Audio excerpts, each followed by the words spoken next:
अस्सलाम वालेकुम नादरीन, जैसे कि आपने पहला ट्रेलर भी देखा होगा और दूसरा ट्रेलर भी देख लिया होगा, जिसमें ये दिखाया गया कि पहले मंगोलों के साथ जंग होगी और ये भी दिखाया गया कि इन सब का खात्मा भी हो जाएगा।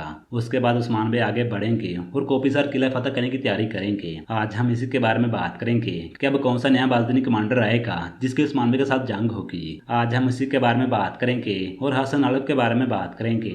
लिहाजा ये सब जानने के लिए वीडियो को आखिर तक देखिएगा। नादरीन, सबसे पहले बात करते हैं हसन अलव की। जब इसको कुछ दुनिया में दिखाया गया तब हमें इसके बारे में पता चला कि ये हसन अलव है, लेकिन बाद में इसको बाज़दीनी किले में दिखाया गया, लेकिन वहाँ पे ये वाजे नहीं किया गया कि इसको किस नाम से बुलाया जाएगा। खैर, अब सवाल ये है कि दोबारा फिर कोपिसर किले की फतह की तैयारी हो रही है, तो क्या इसको दोबारा दिखाया जाएगा? तो नाज़रीन, बिल्कुल यकीनन इसको दोबारा दिखाया जाएगा, क्योंकि ये एक अहम किरदार है और इसका बहुत अहम रोल होगा। सीरीज में बुज़दाग साहब ने ऐसे तो शामिल नहीं किया होगा, कुछ न कुछ तो वजह होगी जिसकी वजह से इसको शामिल किया गया और अब यकीनन इसको दिखाया जाएगा। इसके साथ एक नए किरदार की एंट्री होगी जो कि बाज़दीनी कमांडर होगा, जिसका नाम मोज़लन भी हो सकता है या फिर रोजर डिफ्रोर भी हो सकता है, क्योंकि जो आगे का दौर दिखाया जाएगा इस दौर में यही दो किरदार थे जिनकी उस्मान भाई के साथ जंगें हुई थी। यकीनन अब इनकी ही एंट्री होगी या फिर इनमें से किसी एक की। इनमें से कौन से किरदार की एंट्री हो सकती है, इसके बारे में आपकी जो भी राय हो, आप लोग अपनी राय लाजमी दीजिएगा।